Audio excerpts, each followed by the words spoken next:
여러분 안녕하십니까? 윤석열 정부가 출범한 지 100일이 지났습니다. 윤석열 정부는 6대 국정 목표의 하나로 대한민국 어디서나 살기 좋은 지방시대를 제시하고 균형 발전을 강조해 왔는데요. 그러나 최근 수도권 규제 완화 정책들이 잇따라 발표되면서 지방시대 공약이 구호에 그치는 것 아닌가 하는 우려가 제기되고 있습니다. 오늘 시시각각에서는 윤석열 정부의 지방시대 공약에 대해서 살펴보고 지역 공약을 이행하기 위한 과제가 무엇인지 논의하는 시간을 마련했습니다. 함께 하실 분들 소개해드리겠습니다. 이상선 충남시민재단 이사장 자리하셨습니다. 예, 반갑습니다. 육동일 충남대 명예교수 자리하셨습니다. 네, 반갑습니다. 김미성 대전 CBS 기자 함께하겠습니다. 안녕하세요. 먼저 준비된 영상 보시고 논의 시작하겠습니다. 빠진 지방대학 국정 종합시스템을 마련하라! 충청을 비롯해 전국 비수도권 지역 시민단체가 정부의 수도권 규제 완화를 규탄하기 위해 서울 용산 대통령실 앞에 모였습니다. 윤석열 대통령이 그토록 가슴에 새기고자 하는 국민의 목소리가 여기에 있다. 더 이상의 수도권 규제 완화와 수도권만 독식하는 첨단 산업 지원 정책을 즉각 폐기하고 최근 정부는 반도체 인재 15만 명을 육성하겠다며 대학에 반도체 관련 학과 정원 증원 정책을 내놨는데 실상은 정원이 통제됐던 수도권 대학 위주로 1,300명을 늘리겠다는 내용이어서 지역 반발이 거센 상황입니다. 정부는 수도권과 비수도권 구분 없이 역량과 의지를 가진 대학이라면 적극 증원을 한다는 원칙을 가지고 있습니다. 2년 전 지정만 됐을 뿐 대전 충남 혁신도시에 이전해올 수도권 공공기관에 대한 논의는 첫 발도 떼지 못했습니다. 또 수도권은 주택 공급을 29만 가구 늘리는 반면 비수도권은 16만 가구 줄이겠다고 밝혀 지방시대에 역행한다는 비난이 쏟아지고 있습니다. 수도권에 왜 또 158만 호의 주택이 좀 필요한 것인지, 그리고 반도체 학과가 왜 수도권 대학에 집중돼서 또 설치해서 수도권의 집중도를 더 강화시키려고 하는지, 이러면서 지방시대를 말하는 것은 지금 앞뒤가 맞지 않고, 새 정부 출범 100일 동안 수도권 중심의 정책들이 쏟아지면서 진정한 지방시대를 촉구하는 목소리가 커지고 있습니다. 시시각각 김지훈입니다.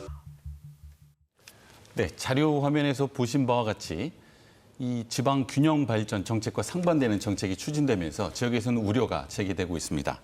이상선 이사장님, 지난 23일 전국 비수도권 시민단체들이 지방시대 실종 규탄 기자회견 또 함께 하셨습니다.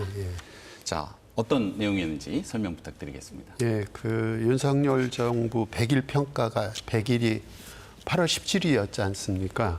과연 100일 동안 그동안의 선거 과정이나 선거 이후에도 지방시대를 여러 차례 주장을 했고, 균형 발전, 그리고 대한민국 어디서나 살기 좋은 지방 시대를 열겠다 하는 그런 대통령의 공언이 있었기 때문에 지난 100일 지켜보면서 저희는 그 기대를 일정 부분 가지고 있었는데, 그런데 돌이켜보면 지난 100일 동안 물론 이제 대통령 100일 기념 회견 내용에서도 지역이다, 지방이다, 분권이다, 균형 발전 이런 어휘 자체가 등장하지도 않았고요.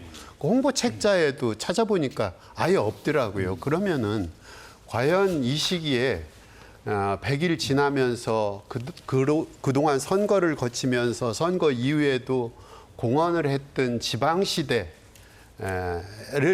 과연 어떻게 하겠다는 것인지, 저는 결론적으로 보면은 지난 100일을 돌이켜보면은 낙제점, 아예 균형 발전, 지방 실종된 것이 아닌가 싶어서 상당히 좀 우려스럽고, 이런 문제점들을 좀 저희가 종합해서 그 문제 제기를 대통령실 앞에서 직접 그 내용을 밝히고 그 비서실에도 그 내용을 좀 전달은 했습니다. 그래서 그 결과를 좀 기대를 해보는데 과연 기대만큼 될 것인가. 그런 분권 균형 발전을 위해서라면, 특히 이제 균형 발전을 위해서라면은 전국 어디서나 살기 좋은 지방 시대를 열겠다고 그런다면은 사실은 문제는 수도권 규제를 얼마만큼 이어가느냐, 제대로 통합적으로 관리를 하느냐 문제하고 직접적인 연관성을 있거든요. 그런데 역설적으로 지방시대를 부르짖으면서 또 한편으로는 뭐 반도체다, 뭐 디지털이다 해가지고 아예 수도권 규제를 완화해서 수도권 대학을 입학 정원이든지 뭐 관리 정원을 더 확대하겠다는 그 역방향으로 가면서 지방 시대를 부르짖으니까 과연 이 균형 발전에 대한 취지나 의미를 이해를 하고 있는 것인지, 그리고 이 문제를 가지고 그 앞으로 어떻게 정책을 펴서 지방 시대를 열어가겠다는 것인지에 대해서 상당히 그 우려되고 걱정되는 그런 내용을 좀 담아서 네. 간곡하게 저희는 그 대통령실뿐만이 아니라 이런 그 수도권과 비수도권의 이 엄청난 격차, 차별, 양극화 이 문제에 대해서 문제의식을 사실은 전 국민한테 제기를 해서 지방민들의, 비수도권민들의 자각과 자성, 그리고 뭔가 필요하다면은 액션 플랜이 좀 필요한 시기가 아니겠는가, 그런 문제의식을 가지고 저희가 8월 23일 날 대통령실 앞에서 기자회견을 그런 내용을 담아서 했습니다. 네. 이상선 이사장님께서는 아예 지방시대 공약이 실종되었다라고 평가를 해주셨습니다. 육동일 교수님께서는 대통령직 인수위원회 지방균형발전위원회 또 위원으로 참여를 하셨는데요. 윤석열 정부의 이 지방균형발전 의지와 정책에 대해서 어떻게 평가하시는지 들어보겠습니다.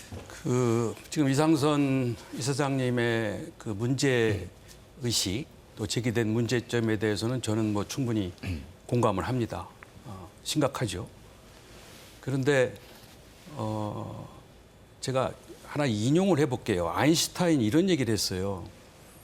자기가 세상을 구할 시간을 1시간을 준다면, 지금 이제 세상이 지구가 망하게 됐는데 그 1시간을 준다면 자기는 55분간은 문제가 어디에 있는지, 원인이 어디에 있는지, 어떻게 풀어야 되는지에 55분을 쓰고 나머지 5분을 세상을 구하겠다, 이렇게 얘기를 했습니다.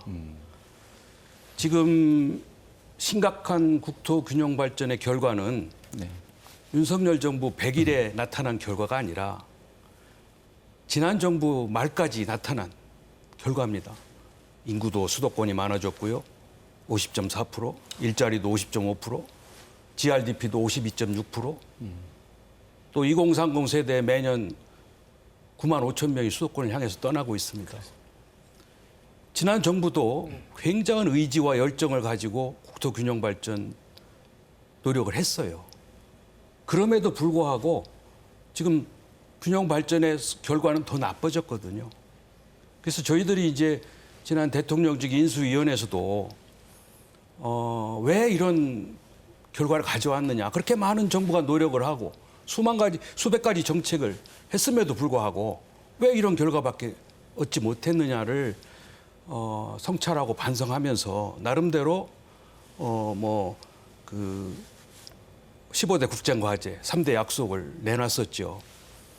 그리고 이제 뒤이어서 7월 26일 날에는 국정과제 관리 계획에 따라서 좀 6대 국정목표 또 120개, 23개 약속을 했고 120개 국정과제를 제시를 했습니다. 근데 이제 이게 지금 우리 국민들, 지역민의 눈에 비추어서 좀 너무 이게 보이지 않는다. 도대체 뭘 하는지 모르겠다. 이런 생각을 갖게 된 거는 이런 문제를 다룰 컨트롤 타워로서의 그 위원회 또는 뭐 정부 부처가 됐던 어떤 위원회가 지금 부재하기 때문에 그렇습니다. 지금 이 문제를 다뤘던 기존의 위원회는 자치분권위원회 그리고 국가균형발전위원회였는데 이 위원회는 대통령 자문위원회예요. 그러니까 대통령이 바뀌면 당연히 바뀌어야 되잖아요. 자문위원회니까.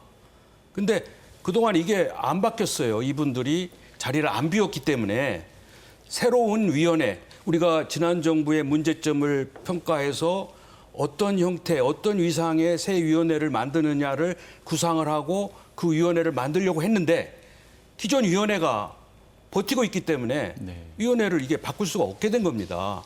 그래서 이제 부랴부랴 이 문제를 해결하기 위해서 이제 뭐 시행령이 됐던 이렇게 해서 좀 새로운 구상에 의해서 지금 지방시대위원회를 출범시키려고 준비를 하고 있는 겁니다. 네.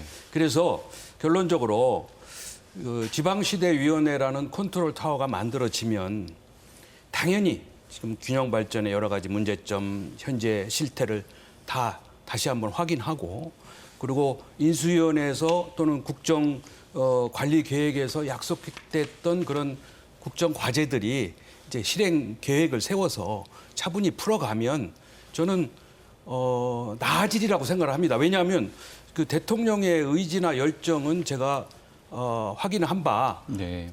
분명한 소신을 철학을 갖고 있습니다. 네. 지방시대가 돼야 자율과 공정과 상식의 시대가 이루어지고 또 국토균형 발전에 의한 지방시대가 돼야 이른바 국민 통합이 이루어진다라는 확고한 철학을 가지고 있기 때문에 이 문제만 해결이 되면 점차 저는 풀리리라고 기대하고 있습니다. 네. 저는 그 부분에 대해서 좀 약간 그죠? 의견이 있어요. 이게 이제 세부적으로 저희가 토론을 쟁점이기 때문에 조금 마음의 여유를 가지시는 것도 괜찮을 것 같습니다.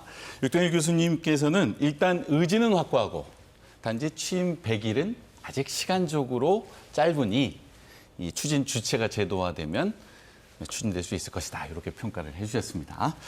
자, 김미선 기자님께는요, 이 새 정부의 균형 발전 정책에 대해서 충남권의 민심 반응은 어떤지 들어보겠습니다. 우선은 충청권의 대선 당시에 이제 득표율 그리고 지지율 변화를 통해서 한번 알아보면 좋을 것 같은데요.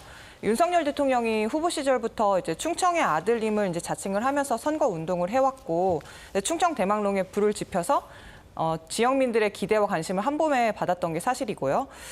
그로 인해서 이제 윤 대통령이 당시 대전에서는 49.56%, 충남 51.08%, 충북 50.67%에서 이제 50% 전후의 득표율을 얻었거든요. 이를 통해서 이제 민주당 이재명 후보를 이길 수 있는 결정적인 계기가 됐다 이렇게 보여요.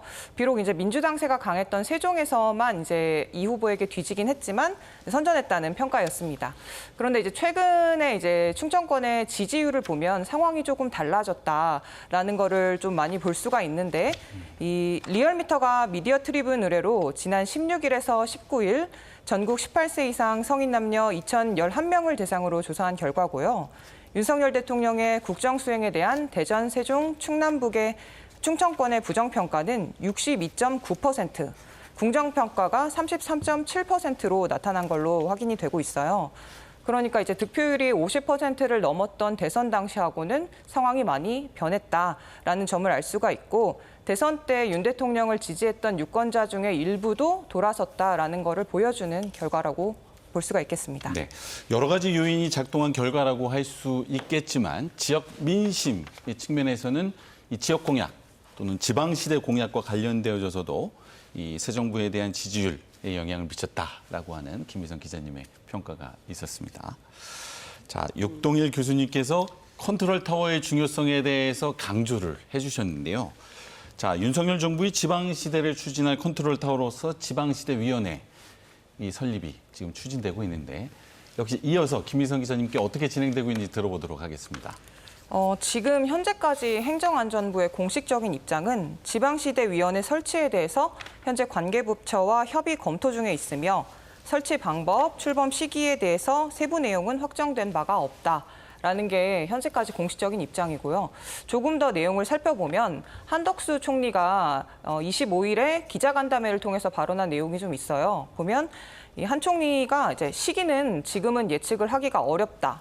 그리고 기존 법에 근거한 위원회가 존재를 하는데 시행령으로 두 개의 기능을 합치는 건 맞지 않다는 의견이 있다라는 이제 발언을 했어요.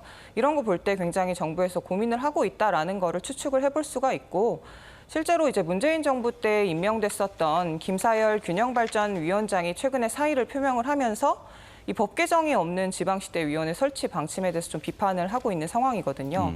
좀 이런 것들을 이제 봤을 때는 다음 달 출범은 좀 어렵지 않겠냐라는 이제 전망이 정치권을 중심으로 좀 흘러나오고 있고요. 그래서 그런 지방시대위원회 이제 출범 시기나 설치 방법 또 위원회 구성 등에 대해서는 조금 더 시간을 두고 지켜봐야 될 것 같습니다. 그렇습니다. 일단은 지체되고 있다는 점이 첫 번째 쟁점이고요. 당초에 부총리급 행정기관으로 설치가 검토되다가 네. 자문위원회급으로 설치된다라는 것은 법적 위상이라든가 그 기능에 있어서 약화될 수밖에 없다라는 쟁점이 제기되고 있는데 먼저 이상선 이사장님의 의견을 듣고 거기에 대해서 반론을 제기하시는 게 어떨까 생각됩니다. 이상선 이사장님. 예, 기존의 지난 정부에서 국가균형발전위원회 자치분권위원회는 대통령 자문기구였습니다. 그래서 자문기구의 한계를 늘 지적을 해왔던 부분이 있었고요. 그리고 이제 그럼에도 불구하고 두 위원회는 특별법이 뒷받침이 되는 그런 위상과 기능을 수행을 했었습니다. 비록 자문기구의 한정 심의 의결 정도만 하지만 그러면서도 저희는 분권 균형 발전 운동을 하는 입장에서는 이 자체가 한계가 있으니까 뭔가 좀 총괄 집행기구 기능을 갖는 행정위원회라든가 이런 것들 그리고 부총리급이 수장이 된 그런 실행력이 담보된 그런 조직 체계를 원했고 또 일정 부분 육동일 교수님도 지난 대통령직 인수위원회 인수위원으로 참여하면서 균형발전 특별위원회죠. 거기에서 한때는 균형발전 특별위원회가 계속 이어진다는 그런 설왕설래가 있었거든요. 그래서 일정 부분 거기에 전에 참여정부에 참여했던 분이 위원장으로도 참여했고 육 교수님 같은 역량 있는 분들이 참여를 해서 그 일말에 좀 기대를 가졌었는데 균형발전 특별위원회가 종적을 감췄어요. 이어지지도 않고 그러면서 이제 갑자기 이제 지방시대위원회가 등장했는데 역시 지금 논의되는 것은 자문기구 성격이 있기도 하고 그리고 분권위원회 기존의 분권위원회 균형발전위원회는 인력이나 여기에 준하지도 못하고 특별법이나 이 법령 체계로 뒷받침이 안 되는 시행령 체계로 지방시대위원회를 지금 설계를 하고 있는 것 같더라고요. 이거를 야권에서는 반균형 발전이다. 정당하지 않다. 온당하지 않다. 시행령으로 또 그렇게 회피를 해나가냐 하는 방식의 비판이 좀 이어져서 과연 다음 달에 제대로 위상을 갖고 체계를 갖춰서 출범을 할 것인가에 대한 상당히 회의적이고 그렇게 간다 한들 과연 지방시대위원회를 제대로 열어갈 수 있는 역량과 기능과 위상들을 가지고 있을 것인가에 대해서 저는 상당히 좀 비판적이고 회의적으로 보고 있습니다. 네, 김미성 기자님께도요. 이 지방시대를 주도할 정책기구의 법적 근거라든가 그 기능에 대해서 의견 듣고 육동일 교수님 답변 듣도록 하겠습니다.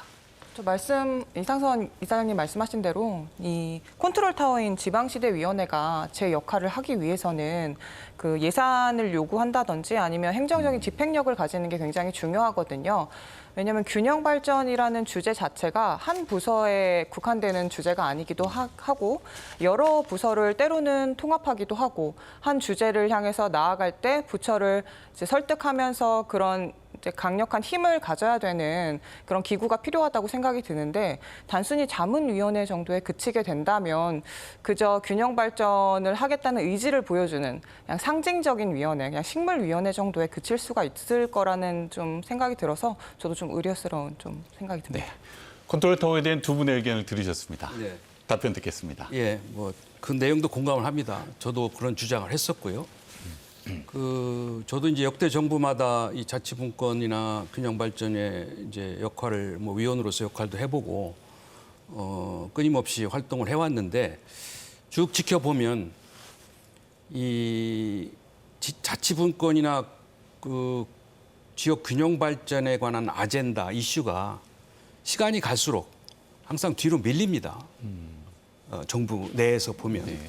초반에는 대통령이 됐던 국정이 굉장히 이제 선거를 해서 지방을 많이 돌아다니면서 약속도 많이 했겠고 또 지방을 염두에 둬서 강력한 균형 발전을 주장을 하는데 막상 정권이 출범하게 되면은 역대 정권마다 경제가 어렵다, 국가 안보가 위험하다, 이런 이제 논리에 의해서 이게 아젠다가 차츰 뒤로 밀리게 됩니다. 이제 그걸 저도 지켜보면서 이번에만큼은 최소한 대통령의 의지나 철학이 변하기 전에 이 컨트롤 타워를 만들어서 이 법적으로 확정을 해야 되겠다. 그러려면은 그 컨트롤 타워의 위상이 높아져야 되잖아요. 저희들이 그 제안했던 것이 첫째, 부총리급이 돼야 된다. 그래서 부총리급 지역 균형원을 만들어 달라 이런 요구를 했고요. 두 번째는 지금 두 분이 계속 주장하셨듯이 자문위원회로는 안 된다. 이게 실행력을 갖는 정부 부처 내지 행정위원회로 전환시켜 달라. 그리고 세 번째는 우리가 자치분권과 균형발전은 뭐 동전의 양면 같잖아요. 지역 입장에서 보면. 그런데 이게 그동안에는 제각기 추진되는 바람에 이게 좀 엇박자가 있습니다. 균형발전은 국가가 주도하는 문제가 있었고요. 또 자치분권은 굉장히 그 힘이 떨어져서 동력이 떨어지는 문제가 있었고. 그래서 가급적이면 이번 정부에서는 자치분권과 지역균형발전의 통합을 통해서 양자의 기능을 통합해서 시너지 효과를 내자. 그래서 이제 지역 주도 균형 발전입니다. 이제 그런 점에서 저희들이 세 가지를 요구를 했는데 뭐 저는 그렇게 되지 않으리라고 봅니다만 지금 논의되고 있는 상황은 역시 뭐 부총리급은 고사하고 뭐 그 자문위원회 성격 또 통합은 됐지만 규모도 축소되고 뭐 또 그것도 조금 뭐 법률 개정이 없이는 곤란하지 않느냐라는 또 이의 제기가 있고 그런 점에서 저도 우려를 가지고 지켜보고는 있습니다만 그 정말 이 지난번에 우리가 자치분권 균형 발전도 정리를 했지만은 더 중요한 거는 지역 공약 7대 분야 15개 정책 과제를 다 확정을 했습니다. 우리 대전시도 그렇고 충남도 그렇고 세종시도 그렇고.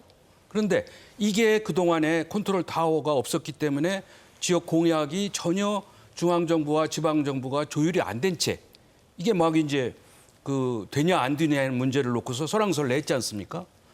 우주항공청 문제도 그랬죠. 방위사업청 문제도 그랬죠.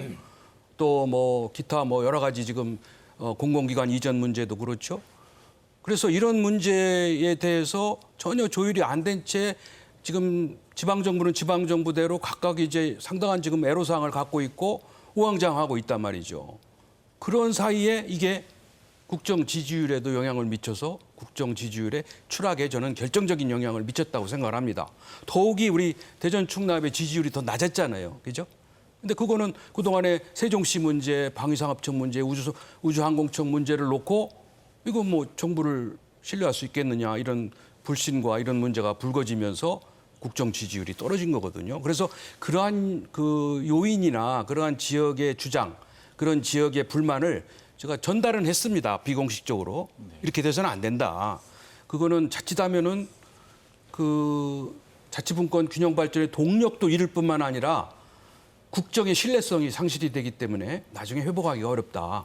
그래서 그런 점에서 저는 앞으로 출범할 지방시대위원회는 아마 이런 점을 충분히 고려해서 제대로 된 위상과 역할과 기능을 한꺼번에 다 할 수는 없다 하더라도 차곡차곡 이것을 만들어가는 위원회가 돼야만 지금 걱정하신 분들이 해결되지 않을까 이런 생각입니다. 예, 세 분의 말씀은 컨트롤 타워의 법적 기반과 기능이 강화될 필요가 있다는 점으로 수렴될 수 있는데요.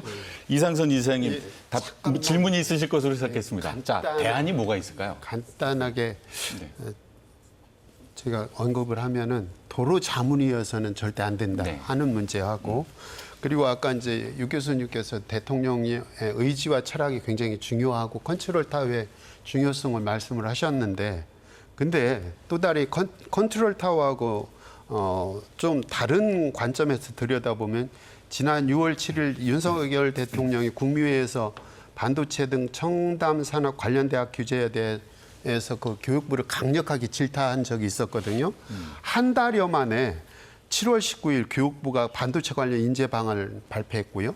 7월 20일은 산자부가 또 발표를 했고 그리고 21일에는 대통령실에서 이와 관련해서 했고 27일에서는 또 보건복지부에서 바이오헬스라든가 요 관련된 그리고는 8월 22일에는 뭐라고 그럴까 반도체 인력 양성 방안의 확대 버전이라고 할 수 있는 디지털 인재 양성 종합 방안 이런 정도 대통령의 의지와 철학만 있으면 컨트롤 타워가 시기적으로 좀 늦춰진다 하더라도 사실은 이렇게 실행이 되거든요. 서로 경쟁적으로 경쟁적으로 각 부처가 나서서 하는데 과연 제가 아까 모두에서 말씀드렸던 이 균형 발전에 대해서 대통령의 의지와 철학과 이해가 있는 것인지 자체에 대해서 근본적인 회의감이 있어서 이 문제에 대한 논의가 이어지지 않으면 아무리 우인설관식으로 어떤 위원회가 만들어진다 하더라도 결국은 도로자문이고 전에 두 가지 기능을 수행하던 그 인력 규모나 역할이나 위상이나 이런 것들도 더 찌그러진 이런 것 가지고 과연 지방시대를 열어갈 수 있겠는가. 저는 회의적이어서 지금 발언하기가 좀 그렇습니다. 그렇습니다. 자, 오늘 아주 뜨거운데요. 컨트롤 타워도 중요하지만 궁극적으로는 대통령의 의지가 훨씬 더 확고해야 된다라고 하는 지적을 해주셨는데 충청권 균형 발전 공약에 대해서는 어떤 쟁점이 있는지 준비된 화면 보시고 논의 이어가겠습니다. 새 정부가 약속한 충청권 공약들의 희비가 지역에 따라 엇갈리고 있습니다. 새 정부의 대전 대표 공약인 방위사업청 이전의 경우 청신호가 켜졌습니다. 지난 21일 윤석열 대통령이 이장우 대전시장에게 직접 전화를 걸어 방위사업청의 대전 이전을 신속하고 강력하게 추진할 것을 약속한 겁니다. 당장 내년 1월에 방위사업청의 이전을 준비하는 특별팀이 대전으로 향할 예정으로 애초 예산보다 이전 비용도 더 늘어날 전망입니다.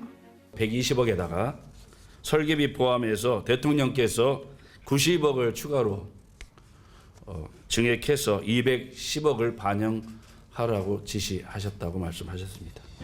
방위사업청의 이전 부지로는 정부 대전청사 유휴부지나 안산국방산업단지가 유력합니다.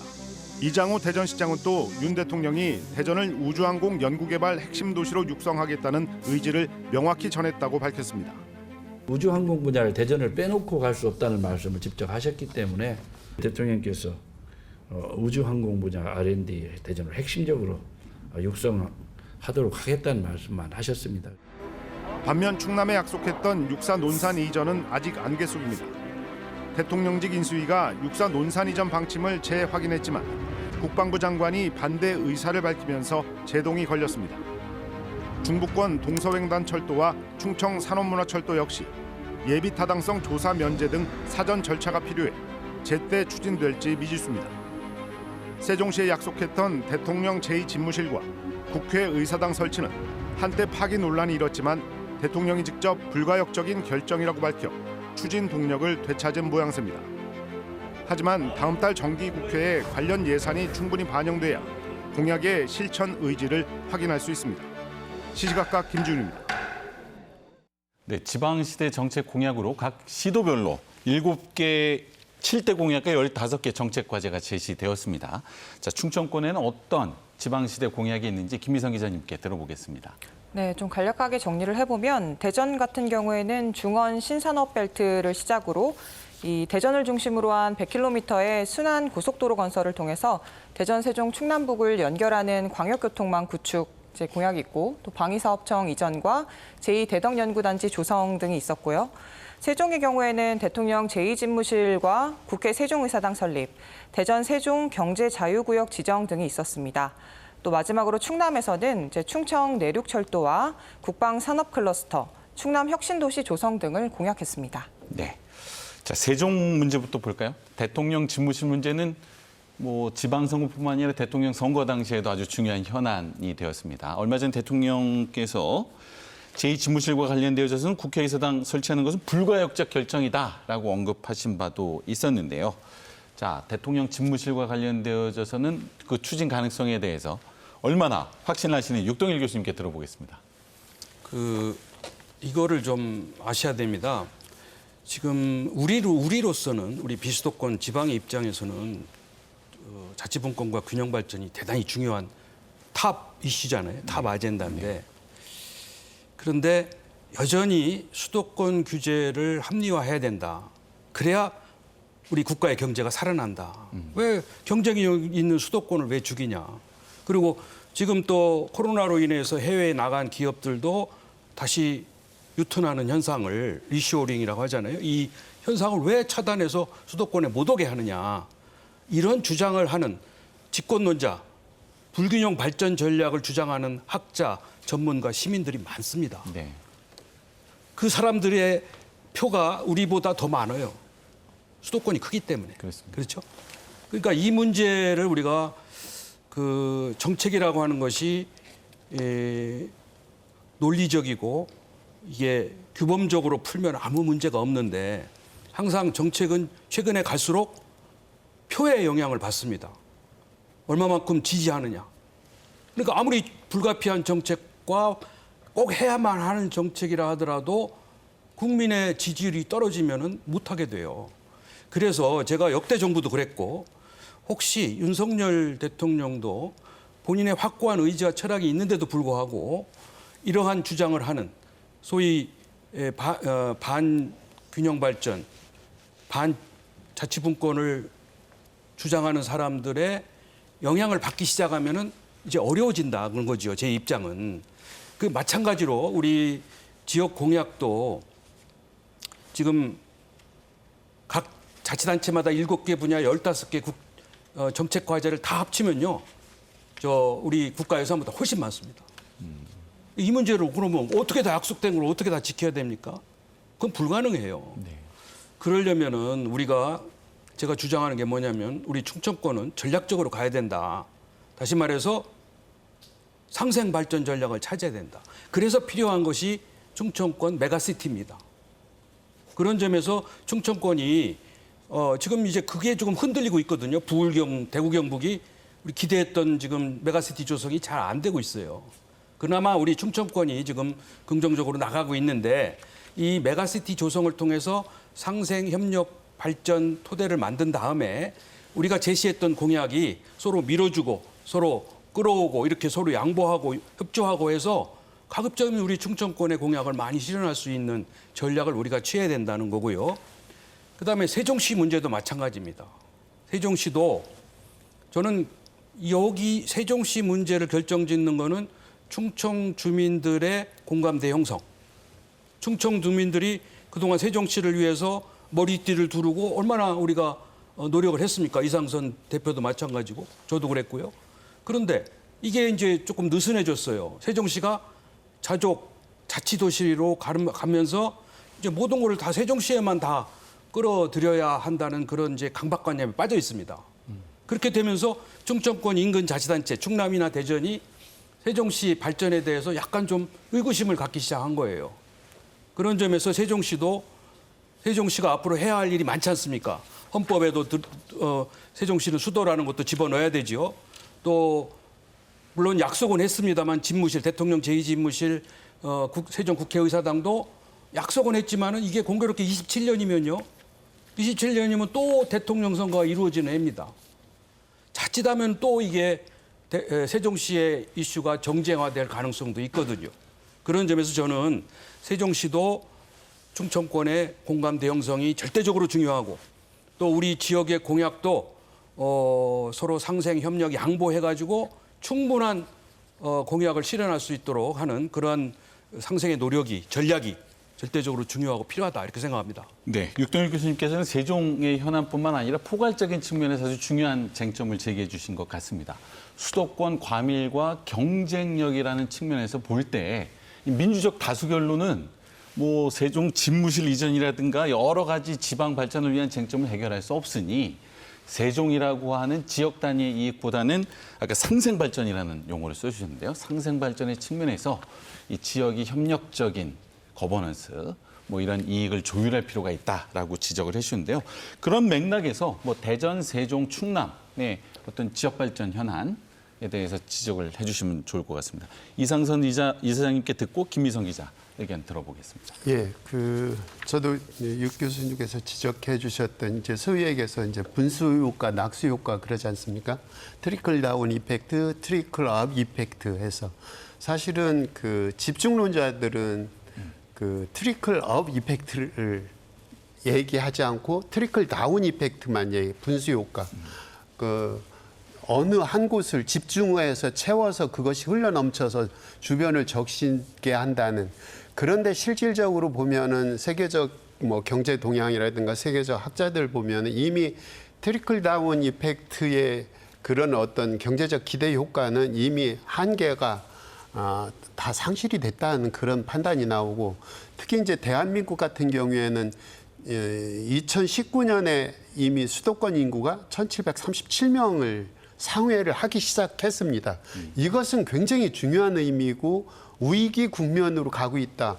전국의 11.8%밖에 안 되는 수도권 면적에서 모든 것을 다 빨아들이고 인구마저도 과반을 넘는다는 것은 어떤 대의제 민주주의 국가에서 다수결 위주로 한다면은 나머지 비수도권은 절대 경쟁력이 안 된다 하는 그런 관점에서 보면은 예컨대 이제 충청권이라든가 메가시티론, 메가시티 리전 이것에 대한 일정 부분 설득력이 있는데 아직은 그 메가시티론에 대해서 어떤 지역, 권역별 합의된 전제가 없습니다. 특히 이제 부울경이나 이런 뭐 영호남의 TK에 비해서 충청권은 이해관계가 다소 좀 복잡한 부분이 있어서 여기에 그 어떤 상생할 수 있는 어떤 룰이라든가 목표치라든가 이런 것들을 과연 세울 수 있을 것인지에 대해서 상당히 좀 고심이 크고 그럼에도 불구하고 지금 이제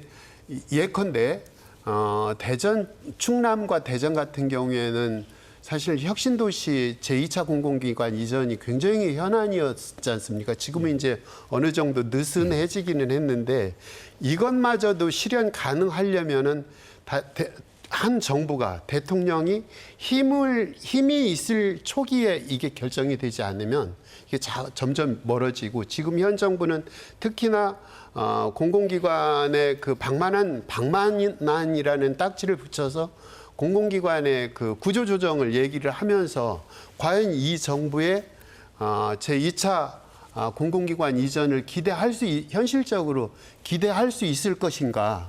저는 이런 부분에 대해서 회의적이고 그리고 아까 말씀드렸던 행정수도 행정부시 문제에 대해서는 초기에 최초 설계하고 집행을 했던 참여정부 시기에 세계적 명품 도시 그래서 대통령 정부도 가고 그 국회도 가는 그런 정도의 사회적 합의에 총체적 합의를 이끌어내고 그리고 각 지역별 메가시티에 대해서 상호 인정을 하는 그런 사회적 부의, 정치적 합의 분위기가 형성이 됐으면 좋겠다는 뭔가 좀 이데올로적인, 이론적인, 이상적인 그런 기대감을 가지고 있는데 과연 그게 가능할 것인가. 어쨌든 지방시대를 강조했던 현 정부에 대해서 기대가 컸음에도 불구하고 지난 100일을 돌이켜보면은 지방은 실종시대다 하는 부분에 대해서 상당히 좀 낙담스럽다는 그런 생각입니다. 오늘 두 분이 논쟁적이지만 공감하시는 바가 많습니다. 예. 아까 컨트롤 타워가 필요하다는 점에서도 공감을 하셨는데 이 지역균형 발전의 문제가 비정치적인 과제 시각에서 접근해야 된다는 점에서도 두 분이 또 공감을 가지고 계십니다. 그 문제의식은 같은데요. 네. 이제 푸는 방법에 있어서 강론에서 조금 차이가 있는 거죠. 그렇습니다. 강론에 대해서는 잠시 한 번 더 질문을 드리도록 하고요. 자, 충청권의 지역 발전 공약을 이행하는 데 있어서 김미성 기자님 어떤 과제가 필요할 거라고 생각하시는지 질문 드립니다. 지금 이제 두 분이서 포괄적인 얘기를 많이 해주셔서 저는 이제 세종집무실 설치 논란을 대하는 정부의 태도에 대해서 좀 한번 얘기를 해보고 싶은데요. 지금 이 논란의 핵심은 저는 진정성에 있다고 보는 거거든요. 지금 이게 야당이랑 시민단체를 중심으로 이 문제가 굉장히 공약 파기 이 논란이 빚어지면서 커지고 있고 이런 점이 이제 지지율에도 굉장히 영향을 미쳤다고 생각을 해요. 그러다 보니까 국민의힘 지도부가 총출동을 해가지고 국회 세종의사당 예정부지를 방문하고 그 자리에서 공약은 꼭 지켜진다. 그렇게 몇 차례 이야기하고 원희룡 장관도 선착순 경쟁을 해서 집무실을 빠르게 짓겠다라고 이제 말씀을 하셨죠. 그 뒤에 이제 대통령도 이건 불가역적 결정이다. 되돌릴 수 없다. 이렇게까지 말을 했는데 왜 못 믿느냐. 왜 이거를 믿지를 못하느냐라는 게 그 원인이 저는 그동안에 너무 공언이 많았던 거라고 생각을 해요.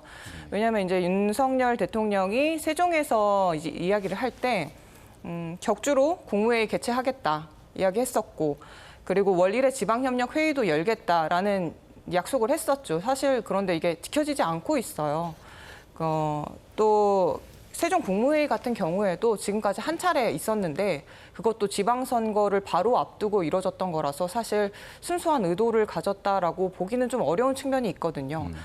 그러한 이제 진정성을 믿기 어려운 모습과 그리고 이 세종집무실 논란이 알려지게 된 과정에서도 좀 문제가 있다고 생각을 하는데 이게 행안부 이제 그러니까 세종집무실이 중앙동 신청사에 들어오지 않는다라는 게 보도를 통해서 이제 알려지기 시작했고 행안부에서는 그게 아니다라는 식으로 이제 해명을 하기에 좀 급급했었죠. 저도 당시에 행안부 쪽을 좀 취재를 했었는데 대통령실에서 뭐 입장이 없다라는 말만 좀 반복을 하더라고요. 그러니까 이런 진정성이 없는 태도 그리고 이게 알려지는 과정 이런 것들이 정부에 대한 좀 신뢰도를 낮추고 좀 진정성을 의심받게 하는 것들이 아닌가라는 생각을 해봅니다. 네, 김미성 기자님께서 여전히 지역 발전 공약이 이 정치적인 틀을 벗어나지 못했다라고 하는 현실에 대해서 지적을 해주셨습니다. 자, 대한민국 어디서나 살기 좋은 지방시대 아주 좋은 구호이고요. 그럼에도 불구하고 지역균형발전위원회가 위원회 차원에서 설립돼서 운영된 지 이미 20년이 넘었습니다. 자, 실질적으로 지역 발전에 기여하는 로드맵 어떤 내용이 포함되어져야 하고 어떻게 추진되어야 한다고 생각하시는지 이번에는 육동일 교수님께 먼저 들어보겠습니다. 네. 조금 전에 우리 이 기자님 지적하신 우선 세종시 문제를 잠깐 좀 언급하고 싶은데요. 세종시가 국토 균형 발전의 거점 도시로서 출범한 거잖아요. 그런데 지금 올해가 10년째예요. 도시 출범 10년째인데 지난 10년을 뒤돌아보면 인구는 굉장히 늘었습니다. 10만에서 한 38만에 갔으니까. 또 약속된 공공기관도 다 거짓말 이전됐어요. 그러면 국토 균형 발전의 성과가 나와야 되거든요. 다시 말해서 수도권 과밀을 해소하기 위한 수도권 인구가 세종시에 와야 된다고요. 그런데 늘어난 인구의 내용을 보면 수도권 인구는 한 20%밖에 안 되고 나머지가 전부 다 대전을 비롯한 인근 지역에서 유출이 됐단 말이죠. 그런 점에서 저는 세종시가 본연의 역할을 재정비해야 된다. 그렇지 않으면 국민적 공감대 형성은커녕 충청권의 공감대 형성도 점점 멀어진다. 그렇게 되면 세종집무실이 됐든 국회 세종의사당이 됐든 이것을 강력하게 끌고 올 수 있는 명분과 동력이 점점 약화된다는 게 제 생각입니다. 그런 점에서 이거를 세종시는 그냥 세종특별자치시로 발전해 가는 그런 것만 염두에 둘 게 아니라 도시가 갖고 있는 본연의 역할에 충실해야 된다는 것이 제 주장이고 그래야 모든 매듭이 풀린다. 그다음에 지금 말씀하신 앞으로의 로드맵은요. 물론 이제 컨트롤 타워가 만들어진다는 전제 조건 하에 이제 저는 그동안의 균형 발전의 노력을 열심히 했겠지만은 실패한 이유는 이게 주민과의 공감대 속에 체감이 안 된 거예요. 왜 우리가 균형 발전해야 되느냐? 그리고 균형 발전해가지고 내 삶이 뭐가 달라졌느냐? 우리 지역에 뭐가 발전했느냐? 근데 그동안에는 전부 중앙정부가 주도해서 나눠주기식의 n분의 1로 또는 공모를 통해서 나눠주는 형식의 균형 발전을 했단 말이죠. 그것도 인푸트 중심이죠. 어떤 성과를 냈는다는 아웃푸트 중심의 성과 평가가 아니라 인푸트 얼마를 썼다. 매년 1조를 지급했다.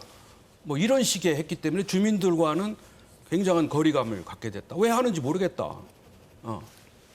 그래서 앞으로의 로드맵은 반드시 관주도가 아닌 민주도 그리고 민관 협력 그리고 아까 이제 공공기관 이전도 말씀하셨는데 공공기관 이전이 보통 2005년에서 2019년에 153개 이전을 하고 중단이 됐습니다. 근데 그 이유가 있어요. 지난 정부 문 대통령도 더 하고 싶어도 못했어요. 왜? 굉장한 반발이 생겼습니다. 노조의 반발, 또 구성원의 반발. 이제 그 반발에 저항에 못 견디고 중단을 했고 두 번째는 공공기관 이전의 성과를 또 평가해 보니까 공공기관 억지로 내려갔는데 관련 기관 5만 명이 가고 10조 원을 썼는데 실질적으로 지역의 활성화를 연계시키는 데는 그렇게 성과가 없었어요. 그리고 인구는 늘었는데 그 인구도 역시 마찬가지로 수도권에 있는 그 기관의 구성원이 내려오고 그 가족이 내려오기보다는 2015년부터는 인근 지역의 주민들이 이전한 거예요. 혁신도시로. 그러니까 이게 성과가 없는 거예요. 그래서 이제 다시 이 공공기관 이전을 재평가해서 새로운 대안을 찾는 게 뭐냐면 그냥 공공기관만 이전해가는 의미가 없다. 뭐 억지로 명령에 의해서 가긴 가겠지만 지역의 활성화, 지역민들의 삶의 질하고는 상관이 없다. 따라서 정주 요건을 개선해야 된다. 공공기관만이 아니라 기업이 가고 일자리를 만들고 교육의 시설을 만들어서 인재를 양성하고 또 교육, 뭐 의료, 예술, 문화 이런 것들이 보강이 되지 않으면 공공기관 이전만으로는 균형 발전에 큰 효과를 내지 못한다. 이제 그런 점에서 새로운 로드맵이 필요하겠고요. 마지막으로 아까 말씀드린 대로 균형 발전을 잘 하려면 지역이 자치 역량을 가져야 돼요. 그냥 중앙에서 지원받은 거를 가지고 문제를 풀려고 하면 안 되고 지역의 자치 역량을 극대화시켜 가지고 그 중앙이 지원된 거를 어떻게 우리가 활용하고 어떻게 상생하고 어떻게 주민들에게 혜택을 줄 수 있는지를 그런 것을 파악하고 준비하고 정책화하는 그런 그 지방 주도, 주민 주도의 자치 역량이 있어야 균형 발전에 효과가 있게 된다. 그런 점에서 저는 새 정부 지방시대위원회의 로드맵은 이러한 원칙과 기준을 가지고 추진이 돼야 된다. 저는 그렇게 생각을 합니다. 네, 육동일 교수님께서 지방 균형 발전 정책은 공공기관 이전에 그치는 것이 아니라 교육, 청년, 산업, 경제, 행정을 아우르는 정책이다라고 지적을 해주셨는데요. 자, 지방 시대 정책이 성공하기 위해서 어떤 내용이 포함되어야 할 것으로 생각하시는지 이상선 이사장님. 예. 저는 이제 아까도 같은 생각입니다. 사실은 어떤 단일한 정책 수행 때문에 균형 발전이 이루어지는 것이 아니라 균형 발전은 정치 사회적으로 다양하게 연관되어 있는 통합적 균형 발전 정책이 성안이 돼야 그것이 이행이 돼야 성공 가능성이 있는 것이고 아까 이제 관련해서 잠깐 언급드리고 싶은 것이 세종시 스스로 충실할 수 있는 한계가 있습니다. 사실은 우연 판결을 겪었죠. 또 MB 정부 시대에는 그마저도 행정중심 복합도시마저도 지우려고 했던 그런 시도가 있었고 그래서 제도적으로나 정치사회적 분위기로 합의된 기반이 하나도 없어요. 그래서 당초 행정수도라고 하는 그 상을 가져가기 위한 정치사회적 합의가 이루어지지 않고 흔쾌한 동의가 이루어지지 않는다 그러면 세종시는 여전히 저렇게 어정쩡하게 미완의 신도시로 전락할 우려가 있다. 적어도 우리가 그 수도권의 그 초과밀 집중 구조를 해소하기 위해서 중앙집권 구조를 타파하기 위해서 행정수도를 건설하고 전국에 쉽게 혁신도시를 건설하고자 하는 데에 대해서는 일정 부분 사회적 합의가 이루어졌는데 그 이후에 수도권 중심의 기득권 층의 저항과 반발 때문에 사실은 이게 이루어지지 아직도 미완의 과제로 남아있는 부분이거든요. 적어도 그러면 지방시대를 표방한 현 정부가 등장해서는 힘이 있는 정권 초기에 이런 미완의 과제 문제들을 좀 점검해서 제대로 실행하겠다는 의지 1000명만 공언만 할 것이 아니라 로드맵도 발표하고 뭔가 좀 탄탄한 실행력을 갖춘 실행체계를 좀 제시를 해야 국민들이 안심을 하는 것이지 이런 것 없이 공언만 가지고는 절대 안 된다. 그래서 지난 100일에 대한 저희는 아주 신랄한 비판적 관점에서 들여다봤던 것이거든요. 네. 이런 부분들 그리고 이제 아까 이제 균형 발전 문제, 수도권 초과밀 집중 구제 문제, 그 분수 효과, 낙수 효과 이런 얘기를 했는데 근본적으로 저는 지금 현 정부 여당의 그 성향 자체가 저는 집권론자들이라고 생각합니다. 그네들이 가지고 있는 분권, 분산에 대해서 과연 얼마만큼 진정성과 이해도를 우리가 기대할 수 있을 것인지 결국은 이 문제는 그 비수도권에서 피해를 당하고 있는 비수도권에서 어떤 자각과 뭔가 좀 그 행동력으로 이걸 자꾸 이 현 정부를 추동해서 이끌어내야 되지 않을까 그런 생각을 해봅니다. 네. 김희정 기자님 말씀 듣고 오늘 마무리해야 될 것 같습니다. 네, 저도 이제 개인적으로 지방시대의 핵심은 사람이 떠나지 않는 거라고 생각을 해요. 그렇기 때문에 좋은 일자리, 그리고 편리한 교통망, 주거 대책 이런 것들이 좀 중심이 돼서 구체적으로 발전시킬 수 있는 로드맵이 나오면 좋겠다는 생각을 해봅니다. 네, 감사합니다. 자, 지방 소멸은 미래 한국 사회의 지속 가능성에 있어 근본적인 과제라고 할 수가 있겠습니다. 수도권 과밀화는 인구, 주거, 소득, 교육, 문화 등 한국 사회의 양극화 그리고 구조적 불균형을 심화시키고 있습니다. 윤석열 정부가 추진한 지방시대의 정책이 지속 가능한 한국 사회의 획기적인 전환점이 될 수 있기를 기대해 보겠습니다. 대전 MBC 시시각각 오늘은 여기까지입니다. 함께해 주신 시청자 여러분 감사합니다.